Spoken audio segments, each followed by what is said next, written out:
Hi guys, welcome back to my YouTube channel keep up with Shivansh. तो आज का जो टॉपिक है कि never be in a situation जहाँ पे तुम अपना 100% दे रहे हो और सामने से कुछ भी कंफर्मेशन, कुछ भी श्योरिटी है ही नहीं। मतलब इट्स लाइक दैट कि तुम सब कुछ दे रहे हो अपना। You are willing to give everything, whatever you have, being it anything, you are willing to give everything to that person, but that person says कि मैं श्योर नहीं हो पा रहा हूँ या हो पा रही हूँ, मेरे तरफ से श्योरिटी नहीं है, कुछ कॉम्प्लिकेशंस है, सीन है, चीज़ें सही से वर्कआउट नहीं कर पा रही हैं, मैं फिगर आउट नहीं कर पा रहा हूँ या कर पा रही हूँ, जो भी कहानी है ऐसा। तो फिर वो बोलता है इंसान कि तुम मेरे लिए रुक सकते हो तो रुक जाओ, और अगर जाना है तुमको तो चले जाओ। ये वाला सीन हो जाता है। तो ऐसे सीन में तुम ना ही रुको तो ज़्यादा बेटर होता है, क्योंकि फिर क्या हो जाता है पता है कि तुम एक ऐसे सिनेरियो में फंस के रह जाते हो कि जहाँ पे तुम्हें वो इंसान चाहिए भी, ठीक है, पर वो तुमको कुछ श्योरिटी दे ही नहीं रहा किसी बात का भी, ना अभी का ना फ्यूचर का। एटलीस्ट अगर सामने वाला इतना भी बोल रहा है कि तुम हमें 1-2 महीना, 1 हफ्ते या जो भी 2 दिन, 2-3 महीने का टाइम दे दो, उस टाइम पीरियड के हिसाब से हम अपने आप को ढाल लेंगे, उस हिसाब से तुम्हारे फिर हम श्योरिटी इस बात का दे रहे हैं कि 1 महीना 2 महीना अभी नहीं, इसके बाद हम तुम्हारे हो जाएंगे 1-2 महीने के बाद। एटलीस्ट इतना भी अगर सामने वाला बोल रहा है तो तुम रुक सकते हो। पर अगर कोई तुमसे ऐसा बोल रहा है कि पता नहीं, पता नहीं, मेरी तरफ से है ही नहीं कुछ श्योरिटी, ना आज ना कल ना परसों ना 1 साल बाद, 1 साल बाद मैं तुमसे नहीं करके किसी और से भी कर सकती हूँ, ये भी सीन है, कन्फर्म है ही नहीं कुछ, कुछ भी श्योरिटी नहीं है सामने से। तो ऐसे सिनेरियो में सबसे अच्छा डिसीजन जो तुम ले सकते हो वो है बैक आउट कर लेना, पीछे हट जाओ। तुमने अपना 100% दे दिया ना, तुम्हारी तरफ से चीज़ें थी ना सॉर्ट आउट, तुमने किया ना यार कि मेरी तरफ से ऐसी ऐसी चीज़ें, मेरी फीलिंग्स ऐसी है, मैं तुमसे ये बोलना चाहता था, जो भी मैंने बोला हर एक चीज़ बताई, मेरी तरफ से सारी फीलिंग्स जेन्युइन है, प्योर है।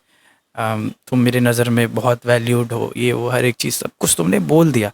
पर अब फिर भी सामने से तुमको कुछ भी ना तो श्योरिटी मिल रहा है ना किसी चीज़ का कुछ मिल रहा है, तो इस सिचुएशन में रहने से अच्छा है कि तुम हट जाओ, पीछे चले जाओ, बाय बाय बोल के। फिर क्या होता है ना कि तकलीफ बहुत होता है, क्योंकि तुम एक ऐसे सिचुएशन में फंस जाओगे अगर तुम इंतज़ार करोगे कि ठीक है तुम वक्त ले लो, जितना तुमको वक्त चाहिए हम तुम्हारे लिए इंतज़ार कर लेंगे। ये जो इंतज़ार का वक्त होता है ना, ये बोलने में बहुत आसान लगता है, पर अब नहीं अच्छा लगता ये सब। 24-25 साल के हम लोग हो रहे हैं, हम सब लोग। तो ये सारे सीन, ये सारा उम्र अभी ये सब चोटियाप करने का नहीं है, ये शादी वादी करके सेटल होने का उम्र है। और अगर ये सब भी नहीं कर पा रहे हो तो सिंगल रहो। पर किसी ऐसे सिचुएशन में मत फंसो कि जहाँ पे तुम्हारा सीन ये है कि तुम रुक रहे हो किसी के लिए, तुम वेट कर रहे हो उसके बदलने का, उसके कन्फर्मेशन का, उसकी श्योरिटी का, जो भी सामने वाला इंसान तुमसे बोल रहा है कि नहीं ही दे पाएंगे हम तुमको कुछ भी आगे चल करके। और अगर कोई सामने से तुमसे एक बार भी ऐसे बोल देना कि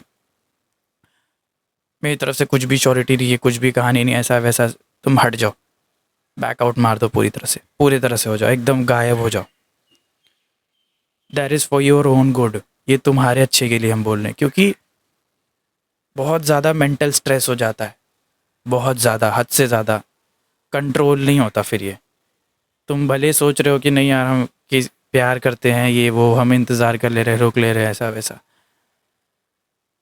पर वो इंतज़ार का पीरियड बहुत तकलीफ दे होता है। अगर सामने वाला तुम्हें एटलीस्ट इतना भी श्योरिटी दे रहा है कि हम 1 महीने 2 महीने के बाद तुम्हारे हो जाएंगे तो रुक जाओ। अगर वो कुछ भी नहीं दे रहा है, दे आर लाइक कि तुम मेरी तरफ से कुछ उम्मीद मत रखो, तो आगे बढ़ जाओ, मूव ऑन हो जाओ। तुम सामने वाले को सब कुछ देना चाह रहे हो पर वो लेना ही नहीं चाह रहा है तो मत दो। फिर वही बात हो गई ना कि तुम किसी ऐसे इंसान को खाना दे रहे हो जिसको भूख लगी ही नहीं है, तो क्या फ़ायदा, कोई मतलब ही नहीं। उसको तुम्हारे ना तो प्यार की वैल्यू समझ में आएगी, ना तुम्हारे रिस्पेक्ट की, ना इज्जत केयर किसी चीज़ की भी, ना तो तुम्हारी फीलिंग्स की कदर, कुछ भी नहीं होने वाला फिर। तो इससे अच्छा है कि दूर हो जाओ। That's the best thing you can do for yourself. I know बहुत ज़्यादा हार्ड डिसीजन है, बहुत मुश्किल है, पर this is the best thing you can do for yourself and for that person. So it's better to move on, it's better to leave. तो मुश्किल है, हमें पता है, बहुत सारे लोग इस सिचुएशन में फंसे होंगे, ये बात भी पता है हमें। तो निकल जाओ इस चीज़ से, तुम्हारा ही अच्छा है होगा, तुम्हारे अच्छे के लिए बोल रहे हैं। ठीक है, हाँ, अभी वीडियो इधर ही ख़त्म करते हैं। पसंद आए तो लाइक शेयर सब्सक्राइब कर देना। मिलता है अगले वीडियो में। Thank you so much for watching.